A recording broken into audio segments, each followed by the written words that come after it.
What's up, guys, and welcome back to the Silver Surge Gaming channel. We're here to discuss Marvel Spider-Man 2 and the highly anticipated DLC drop that just came out today.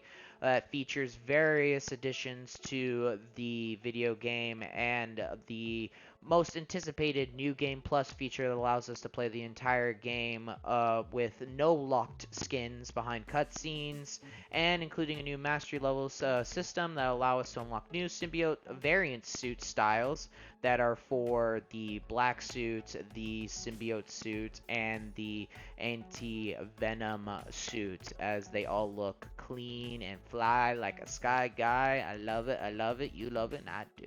We also got the new feature of changing the time of day. Sadly, there is no changing of the weather in this, like rain, snow, etc., etc. That was not implemented into this, which is kind of disappointing, but is their own. Hopefully, they'll add it later on. We also got new accessibility features that are high contrast outlines, audio description, and screen reader. New photo mode options that include a little action figure mode to where you can be a little action figure and take pictures.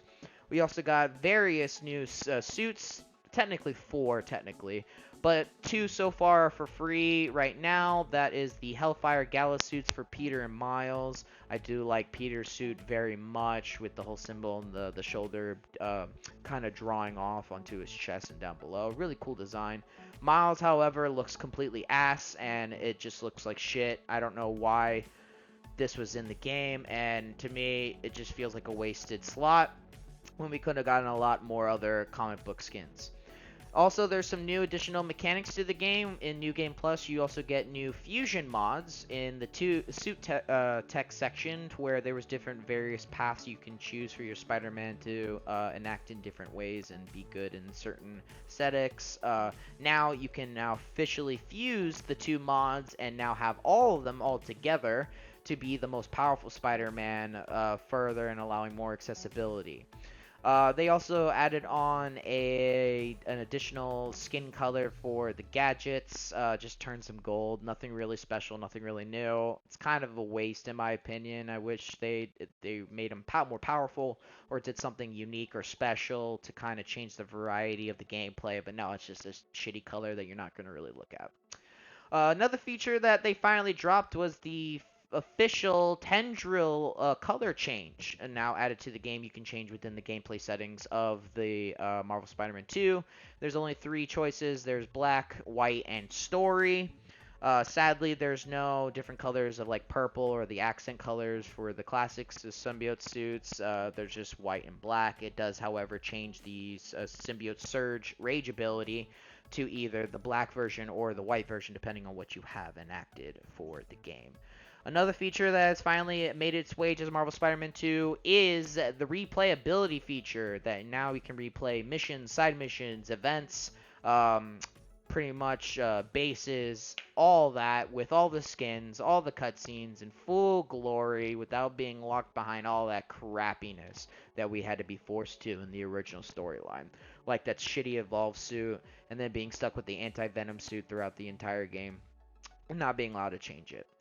Another big oopsie coming from Insomniac. They accidentally gave us their dev menu debug kit within Marvel Spider-Man 2. If you're at the main menu, if you press the two sticks at the save slots section, you can actually see the revealed DLC that is upcoming for Marvel Spider-Man 2. That is the Beetle villain arc coming to the game. If you don't know who the Beetle villain is, he was introduced in the Ultimate Comics back in the early 2000s.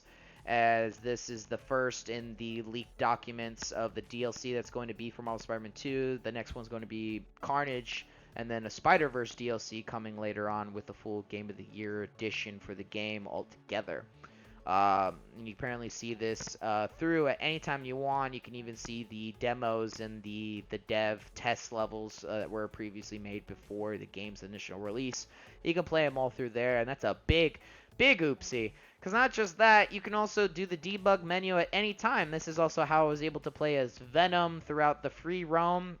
You could do the debug by pressing the touchpad and the start button at the same time, and you can change various things, including the time of day that are not in the full menu completely. You can change modifiers and like little cheat codes that are in the game. You can play it like how I used to in the old days, where there used to be such thing as cheat codes for a video game, which are really, really fun. You can also do a lot of things with that game, but please be careful and also have a separate save file for it. It can corrupt your save file. So if I were you, I would put that on a separate save file away from your most important ones so that none of your stuff gets corrupted and you have to start all over and then you complain that like, hey, this is all like that. Plus, if you want to keep the dev menu, make sure that you turn off all automatic updates on your system console and turn those off so the next time this game has an update, doesn't automatically update it and you'll have the the debug menu forever, and you can do whatever you want with the game, including see various cut sections of the game where there was actually shown there was supposed to be an electro fight and a vulture fight and various different symbiote fights from separation anxiety that include like Riot, Lasher, and stuff like that. But a lot of them are test levels or placeholders that are not there, including like the Beetle DLC. You can't exactly access any of that. It doesn't really do anything. They'll take you to certain parts of the on the map to where the specific levels of the Beetle DLC probably pertain. But you can't really play them as they are just placeholders for the future content that comes to Marvel Spider-Man 2. Honestly, I wish there was more comic book costumes that came to the game. They did have 2 other costumes that were like 80s retro type of costumes that were for charity, that were done by the game devs for low-income people to get jobs at like video game careers and such and such. I mean, they kind of look stupid in my opinion, honestly, waiting 6 months and not getting a majority of the costumes that should have probably originally been in this game, like vast majority of Marvel Spider-Man 1's costumes that should have been in this title, but weren't. It is kind of disappointing not to get any of those yet, and it's been 6 months since we've gotten any type of content from this game, or really anything. They also, but other than that, they did update the Raimi Spider-Man suit.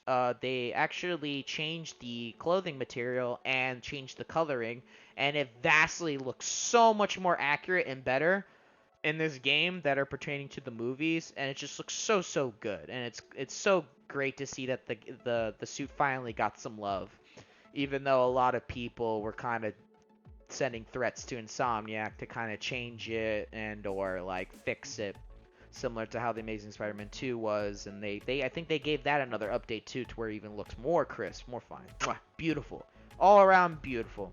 Even though there were some things that are technically missing, like other Tendril Colors, other forms of like content that should have been in this game, like even more suits. There are more features now available in this game and tweaks to the game overall. But what do you guys like about this new update? What's your favorite suit? Do you guys like the new suits? What new suits are you rocking in the story? Please let me know. Other than that, guys, please keep it right, keep it tight, and I'll see you guys in the next video.